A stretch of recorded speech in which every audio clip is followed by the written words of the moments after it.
Hello, Enrich community. This is your virtual bestie, Summer and Adelie. Welcome back to the Enrich Podcast, the show where we explore topics that inspire you, grow you, and make you a better version of yourself. I am amped about today's episode.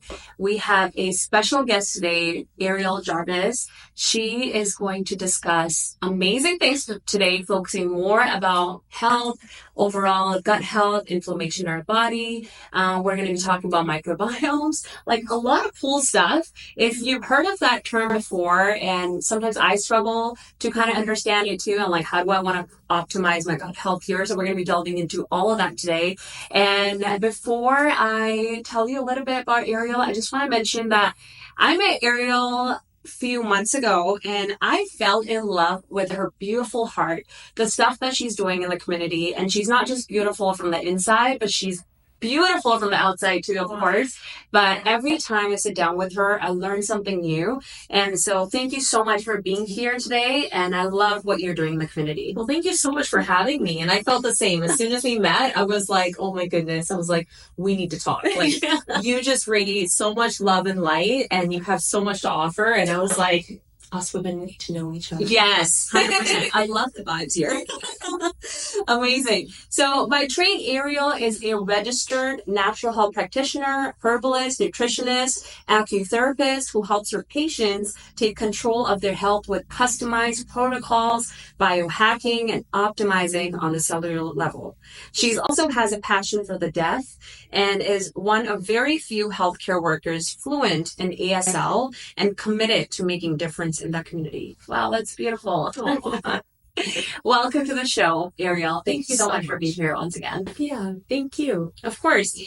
So today's topic, as I mentioned, we're going to be focusing on gut health. And I find like there's still so much shame around gut health, and it's one of the biggest organs that keeps us alive, right? So I think it's so important to talk about that. And for myself too, like I feel like I'm working on my health, but there's not enough that we all know how we can keep optimizing our health overall. And I know you also discussed the 4 pillars when we first met, and I think it would be so great for us to talk about that. We're going to be sharing all about that later. But I think the best way to start would be, what is gut health, and how does it get impacted? So what people don't realize is there's obviously many things that will impact gut health. So you have your stomach, right? Your stomach is a muscle. Muscles are 75% water, but it's connected through the vagus nerve and the HPA axis to the brain and then the intestinal tract below. So you have your digestion and then you have your intestinal tract. These are 2 independent systems and they have different variables involved, whether it's pH, its own central nervous system, its own microbiome, which its own colony, right? You have about 100 trillion gut bugs in your intestinal tract, and they can contribute to your mood changes. They can contribute to issues with your gastrointestinal, so like gas, bloating, right? A lot of discomfort, or feeling really regular, or feeling like you're really absorbing and you're really maximizing your nutrition. So things can really take a turn. Things can take a turn for the good or for the bad based on multiple variables, like your water, your sleep, stress management, exercise, trauma, right? From past current or not having the tools to deal with future traumas. Everyone has stress, right? So it's about allowing your nervous system and your intestinal tract to be able to manage that stress properly with proper coping mechanisms. And one of those things that I do see a lot with my clients is a lot of times people will turn to food as a coping mechanism. I mean, we're all guilty of that. I call it emotional eating, right? And so you might be like, oh, I had a hard day. I deserve to have a glass of wine. Or I've been really stressed out. I'm going to go for that extra cup of coffee in the afternoon. Or, oh, it's Friday night. It's fine. I'm just going to order a couple pizzas and have some treats and some wings. And it's pub night. It's this, it's that. But then what happens is you start to lose track and you start to recognize that it's no longer a treat. Now it's a lifestyle. And now what it's doing is it's starting to negatively impact your microbiome and it's changing the terrain. So those 100 trillion gut bugs, they're no longer in a balanced terrain. They're now imbalanced. So now you have more pathogens that are creating havoc, like fungus, mold, bacteria, parasites, all these things that release mycotoxins and different types of toxins that are now creating gas, bloating, pain. Now they're breaking down the endothelial cells that line the intestinal wall, leading to leaky gut, which is going to start to trigger issues with your serotonin, etc. We'll dive deeper, but there's so many things to think about. And so my one tip just on this is portion control and limit your poisons. Pick your poison. Don't pick too many. Don't do it too often, and reset when you don't feel well. I love that. I love that you said reset. What does that really mean? How would you reset your gut? Well, your body can't send you a text or an email that something's wrong. So it tells you through the form of pain or discomfort or cellular dis-ease, right?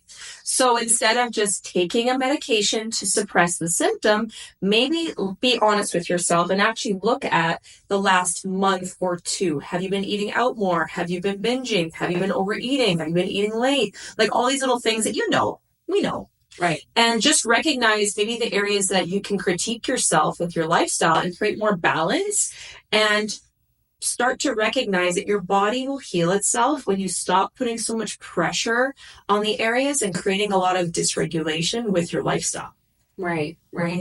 And I think that is exactly what happened to me when I first came to you. We talked about what I'm experiencing, which was, I know with analysis that you did, I had low serotonin. Mm-hmm. And then I was also experiencing a lot of brain fog, which was like getting worse over time. Mm-hmm. And I remember like we eliminated a few things from my diet, Mm-hmm. and it's been my third month, and I can see a huge difference with my mental health. I feel like I'm getting more happier again. Mm-hmm. And then with the serotonin level, I remember you explaining it to me. And I think based on what I've read too, like 95% of our serotonin is in our gut, correct?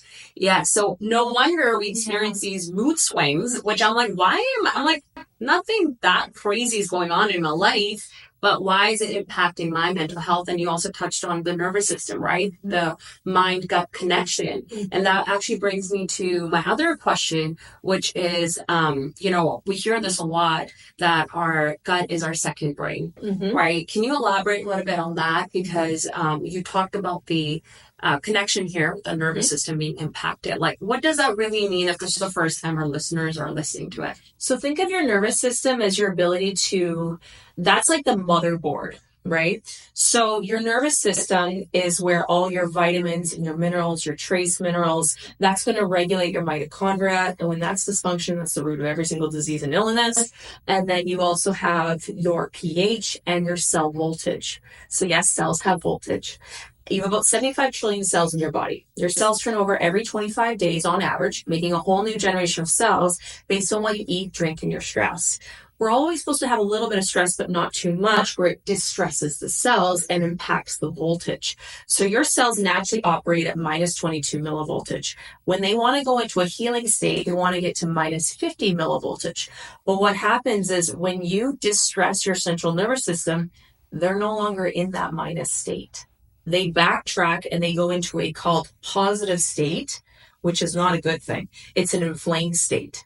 And so if your nervous system is inflamed for too long, that'll put you into fight or flight. That'll start to impact your adrenaline, your cortisol. That'll start to impact your blood. You'll have an actual physiological response. So what happens is your body doesn't understand that there's no actual threat. And your central nervous system, though, is sending off the fight or flight response. So your body, your pancreas, located at the left rib, will actually start to send out more glucose into the blood to thicken the blood. Your blood is 92% water. When it's no longer diluted, it's getting thicker and thicker, and your blood cells are getting more and more packed. Think of being bumper to bumper on the highway and you're in a hurry. Right? Whereas you have open road and there's only one car or you, that's way better, right? So we want the blood to be diluted, but when we're constantly triggering that central nervous system with whatever variable, then we are constantly creating an issue with the glucose in the blood. And then we start to notice issues with absorption. Now you're not absorbing. So you're eating your food, getting the calories, packing on the weight, but you're chronically fatigued. Or the brain, things are not passing through the blood-brain barrier. So you're getting a ton of blockages, also known as brain fog or memory fatigue. You go into a room, you don't know why you're there. You forget to pick up the kids. You forget about, an appointment you just made for next Thursday. You forgot to put the appointment in your phone. You forget your keys. They're in your hands. Like all these little things. We see this all the time, and we see it as okay, well, now we're not recognizing that we need to make a change. And then we keep triggering and firing that fight or flight. You're only supposed to be in fight or flight for about an hour a day. Most people are in more than 12 hours a day, right? And then we become addicted to it. So then we actually go to the caffeine, we go to the stimulants, searching for energy, but it's just putting us into that vicious cycle of fight or flight, pumping more glucose into the blood pressure goes up, and this starts to dysregulate your central nervous system, and this starts to create chronic fatigue syndrome, and every body system takes a hit. Right. Oh my God. Like that actually makes me think like we're addicted to stress. We are, right? like addicted. Yeah. Yeah, because you're like craving that feeling again. That's why you go towards food and like stressful environments make you feel familiar, right? Because I think that's exactly what I was experiencing when I came to you first. And I told you, I'm like, I feel stressed out all the time. And based on my analysis that you did, which was like the full body scan, I remember, and you said like, you're in fight or flight all the time. Yes. And then we kind of delved deep into it. So that was like eye-opening for me. And I realized I'm making micro changes still. And it has impacted, whether those are situations stressing me out, whatever that looks like. I've started to, of course, set boundaries around things, and like whether that's people, whether that with myself, whether that's with technology, with food too. I've seen like a vast difference in my diet with like eliminating dairy and gluten. That was huge for me. And you did mention about inflammation here, and something that I'm also very high. Like my body is very Most people. Right. I know. No wonder that was causing me to have brain fog. Right. So, and crazy thing is, I was having a conversation with someone recently at a different office, and he's like, oh my God, like that's exactly what my niece is going through. And this person went to another practitioner, and she said the same thing. She's like, you have a lot of inflammation in your, I'm like, oh my God, like finally we're talking about this and we're normalizing this, because this is happening to a lot of us. The pandemic that happened and with everything that was going on, I think it also put a lot of people under stress, right? And isolated, that caused more stress and other factors, of course. But I think my question to you next is like, how can people really start making these changes now? What is one thing that they can do today to actually reverse that effect that happened? I think that it starts with baby steps, right? Like I literally just said, brick by brick, Rome wasn't built in a day. People are running on autopilot. And like you said, people are becoming more and more addicted to stress. I think just recognizing, taking a step back and having a different perspective on your life, your day-to-day, your time. Where do you put your time? What do you do? The actions how you respond to stress, and the actions you take when you are stressed. Do you go to the pantry and surf it? Do you binge in Netflix? Do you hit the liquor store? Do you have, do you plow through a pack of smokes? Like what is it that you do? And you don't have to share this with anybody. This is just your own experiment. And then start to recognize why you do it and what triggers it, and write those things down. Become more embodied, become more conscious, right? Stop being just programmed to just respond, right? You don't have to respond right away. You can have a self-care day. You can have a day where you take a step back and you don't have any responsibilities for like an hour. And maybe that 1 hour, maybe it's 15 minutes, maybe it's 5 minutes. I don't know what your schedule's like, but everyone can 5 minutes. Do some breath work to get back into your body, regulating your fight or flight into the parasympathetic state, which is the rest and digest. Start there, right? Then start getting into the 4 pillars of health. Start drinking your water. A lot of people are not drinking water. We see this. People are drinking everything but water. Well, I don't like the taste of water. Well, it gives me bloating. Well, then look into different types of water so that you can learn about how your body responds to water, and find a type of water that your body responds well to and drink it. Then, take a look at some of the things that you can live without. And when you ingest something, whether it's, here, or here, are you ingesting it in the purpose of it to be nourishment? Or are you ingesting it to run away from something or to help with the emotion? Or, are you doing something that is constructive or destructive? And if it's destructive, is it something you can consistently keep doing and it's going to keep being destructive? Or is it just something that you've implemented just now that you can start to completely cut out or slowly reduce? This is like such a big spectrum. right? And I think we need to recognize that, yes, everyone's under stress, and stress is great. It can be fuel sometimes, Right. to help you achieve things, to help you go further in life, but it can also be something that can inhibit your ability for greater things in life. So just figuring out what your spectrum of stress is, where are you at homeostasis, where's your gauge, and then start going through the 4 pillars of health. And that's just a great little foundation. I love that. And one thing I do want to mention, I know you mentioned this earlier too. I am an emotional eater, and I actually want to stop saying that, because I'm like, that's like the self-talk rock, right? So like that's programming my brain again and again. But something that I really, did recently, because I've been saying this for a couple of years, and I'm an emotional eater. And I'm like, okay, I'm aware of this. But you also talked about start noticing when you're like going towards food. So I actually started to journal a lot more. And I'm like, okay, I'm feeling this. I'm craving something, and I'm still struggling here and there.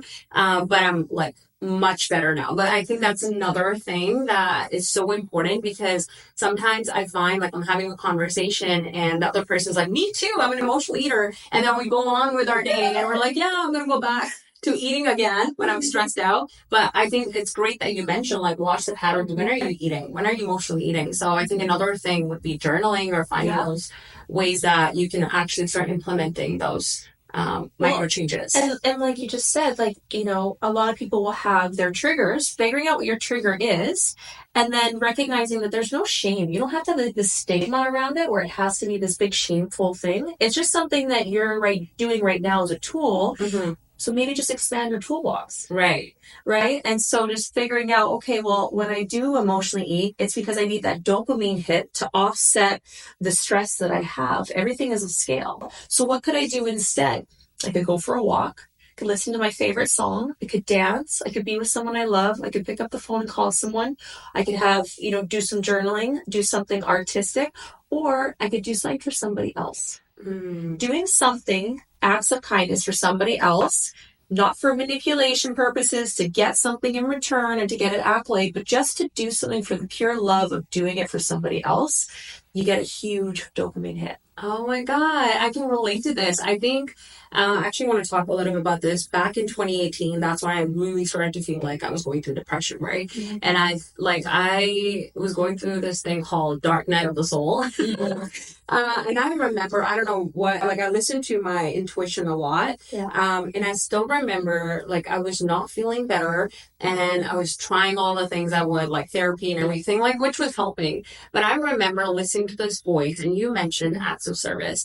I remember this voice in my head, reach out to this organization, look for some organizations right now. And I remember I Googled, and one of the organizations that came up was Global Girl Power, and I love them. By the way, we've done amazing work with them. But I remember that December we were just giving back, and I just felt like things started to really change for me. So whatever that is for you, I love exactly what you're saying. I can just relate to a lot of things, and it does make a difference. Yes. And if you haven't tried it, try it. Yes. So thank you. Yeah. But I can think of that time when I was not really feeling the best, and doing things for others really made me feel like, okay, I belong. And little shifts were happening for sure. So thank you. I also want to talk about inflammation. I know that's like a vast topic, but you did mention about inflammation and how inflammation really causes our gut to go out of balance and stuff like that. But can you kind of delve deep into that a little bit about what are some sources of inflammation in the body, and how can they really impact our gut health? You did mention that, but what are some sources of inflammation? You need to understand your whole body is just full of energy. When energy cannot be created or destroyed, only transformed. So if you have too much energy sitting in one area, it can create dysregulation. So think of energy in terms of positive and negative. So positive will be more of like stealing electrons from an atom, whereas negative charge will be donating, right? Creating stabilization within the homeostasis of the cell. So if you have things like abusing coffee, abusing alcohol, abusing, the fact that you're not sleeping enough, or overeating, or not eating the right foods, quality, quantity, or just being around really toxic people, or, just like that kind of thing. What it actually does is it does an energy transfer. It's physically been proven in a quantum field to steal electrons from your valence shell, which is the outermost shell of every single atom in your body. And that creates the orbiting of that cell to pivot. And actually, instead of going perfectly orbit, it tilts, and then it starts to create friction, and it starts to hit the atoms around it, and friction creates heat. And that inflammation is like fire in the body, right? And it will distort your mitochondria. And so what happens is you start to get almost like heat in the body, right? And then that will create a disturbance within any body system that happens in. And it always happens in your weakest area. Okay. So if some people, that's their gut, well, then when they're stressed, their gut will go. Or maybe it's their heart, so then their heart will go. Or maybe it's their brain, like whatever body system, you have 11 body systems, everyone has a bit of a weak point. And so that's where the stress will target first. These are also known as free radicals. This is what a free radical is. It's the stealing of electrons out of the outermost shell of an atom, the valence shell. So if we can understand about chemistry and quantum healing, then we can actually heal ourselves. Right? That's beautiful. So we can reverse things. We just need to know what we're reversing. For sure. I do want to talk a little bit about diet and nutrition here. You're the specialist in that. Can we talk about maybe some foods that you recommend for people to really start incorporating in their diet today that can really help lower inflammation? So 100% making sure that you're getting enough protein in your diet. There's something called essential and non-essential amino acids. Essential means you need it every day. Okay, so we have essential trace minerals, essential amino acids, essential fatty acids. That means you need it every single day. If something's non-essential, that means it's not necessarily you need it every single day. It's important, but it's not every single day. So when we look at, for example, protein, essential amino acids come from animal-based proteins. Non-essential comes from plant-based proteins. So a lot of my really sick clients, unfortunately, this is just observation, are my vegans. Because they're just not getting the essential amino acids. So you got to get that at least in a supplement. Just look into it. The second thing is, looking into the quality of what you're eating. There are certain chemicals in Canada that are legal and banned in Europe, Russia, and Japan.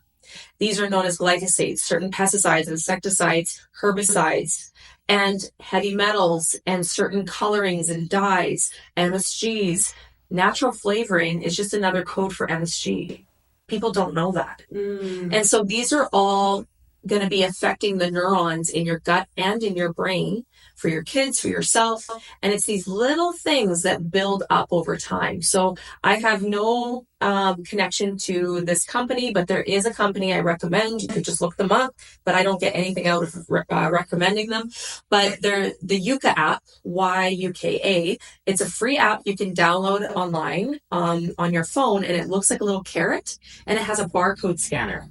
And I absolutely love it. So go in and use that for everything that you bring into your household. And no, you don't need to go throw it all out, but just slowly make that transition. When you run out of something, then make sure it's Yuka app approved, from your condiments to everything in your pantry, to stuff you give your kids, to stuff you put in your fridge and freezer, stuff you put in your bathroom, washing your hair, lotions, like makeup, like everything. It's a barcode scanner, because those toxins are known as endocrine disruptors. Every single cell in your body is told what to do by a hormone. And if you have a stack of endocrine disruptors, also known as toxins, this is going to create hormone dysregulation. Your endocrine system is your hormone system. So if you have toxins that directly impact your hormones, then maybe reduce the toxic load in your food, because it's maybe not necessarily the foods you're eating, but it's the toxins associated with that. So just by going organic or using the Yuka app, or removing the pesticides, herbicides, insecticides, and glyphosates, maybe now you'll actually absorb and digest that food properly, and then you won't feel so ill. Oh, that is a lot of information. So I think all of us can use that and start implementing it today. I also have a quick question. Are there any diets that you recommend? I know we hear about, you should go for this diet. You should go for this diet. I know we all talk about the vegan diet already. So I don't like diets. I actually get people to follow their macros, because a diet can change based on if you get an injury, or you're pregnant, or your blood type, or your stress level, or your age, or your height, or your weight, or maybe you got diagnosed with a really severe situation. So I actually don't like diets, because your diet can constantly change based on where you're at in life. But I do believe in following your macros. You need to know how much fuel you need based on how much you're using up in the body. Just like you have a Ferrari, you're driving the Ferrari from destination to destination. Well, then you fill up the gas tank. You just don't put any old gas in there. You put the best, right? There's a specific type of gas. Well, with your body, if you're going to be running your body in terms of working full time, and then you've got a family, kids, maybe you go to soccer once in a while, maybe you want to date your partner, like all these things require energy mentally and physically, right? And you don't want to burn out. So we want to make sure that we follow an actual balanced macro diet, which is how much fat, carbs, protein, calories your body needs every day just to function. And if a lot of my patients that come in, they don't even hit those targets. Their protein is way down. Their carbs are way up. Their fats are way up. And their calories are either significantly too high or significantly too low. So it's just nice to know kind of where you're at, a nice little gauge. So I love MyFitnessPal. It's a free app as well. I love free apps. Yes. And you go into the settings, you put your age, height, and weight and your activity level. And then for protein, put 40%. For fats, put 30, carbs, put 30, and it will tell you your calories and stick to it for 90 days, and you won't even recognize yourself. Oh, that's amazing. I'm actually going to start using that because I feel like I used to use FitnessPal. Yeah. Fitness app, right? Yeah. So, and I've not been using it, but I think that's great. See, I'm always learning something from you. I'm like reminding myself the things I need to get back on. So I love that. I have one more question for you, which I ask all my podcast guests. What inspires and motivates you every single day? That I get the opportunity to literally go out and empower other people. Like, I get a kick out of it. I absolutely love understanding people's stories, what led them to where they're at now, seeing the potential in them, and then allowing them to exceed that potential.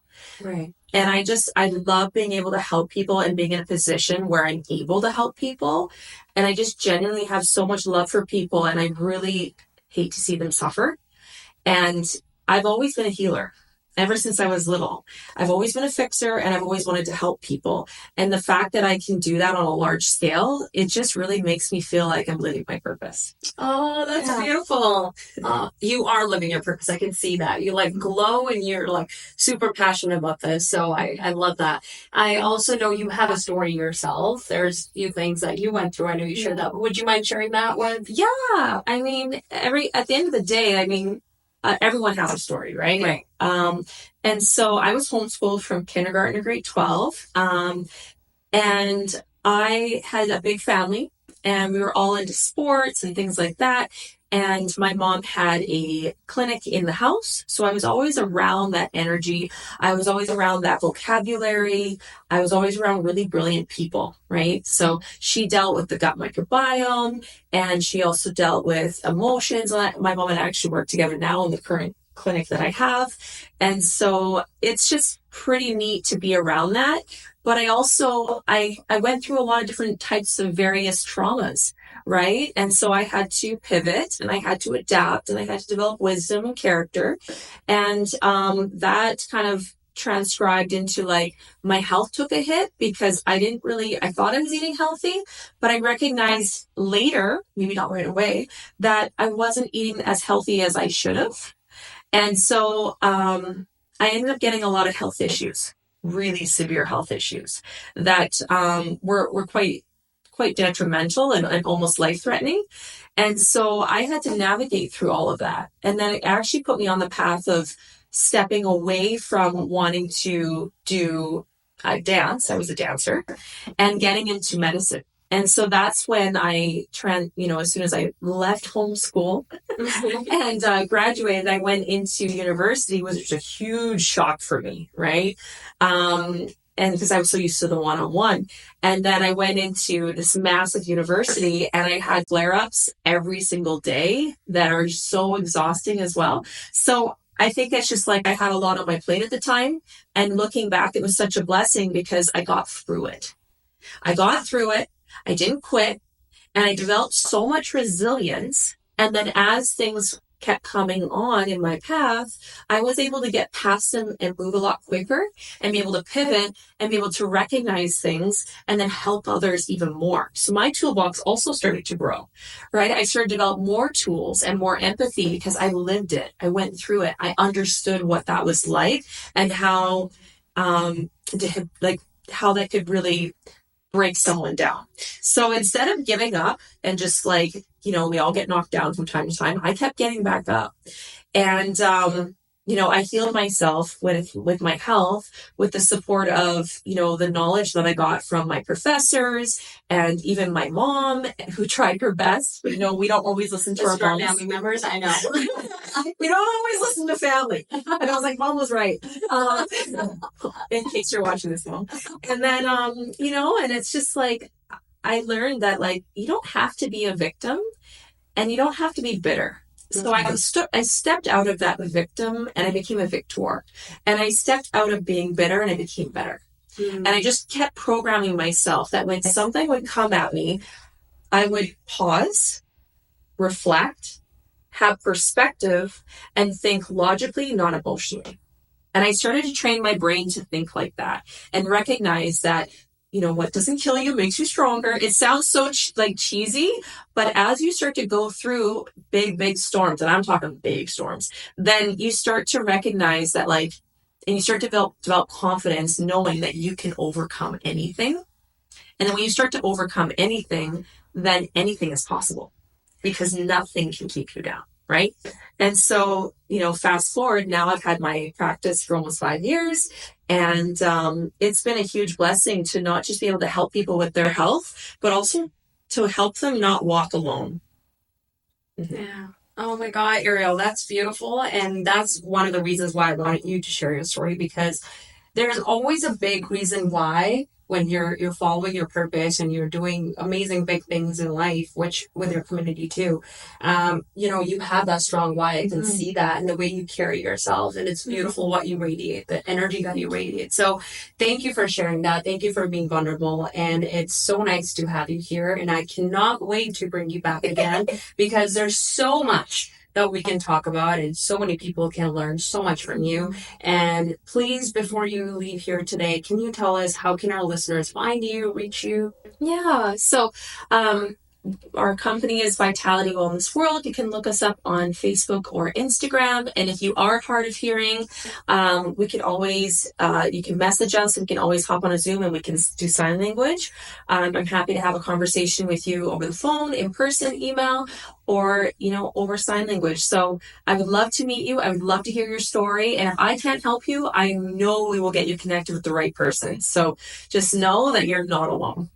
Oh, thank you so much, Ariel. Thank you so much for being here. You're beautiful, and I love everything that you shared here. I learned so much from you today. And I just want to say thank you once again for being here today, Rich Community. Thank you for always showing up. Please like our video, share this video with 2 people today, whether that's your friend or your family member, and we would appreciate that. It's going to help us reach more people. And if you haven't subscribed to my channel already, please do so. And also give Ariel a follow. I will list everything below in the podcast description. And I'm going to leave you with this, like I always do, sending you a lot of love and positive vibes. Take care. See you next time.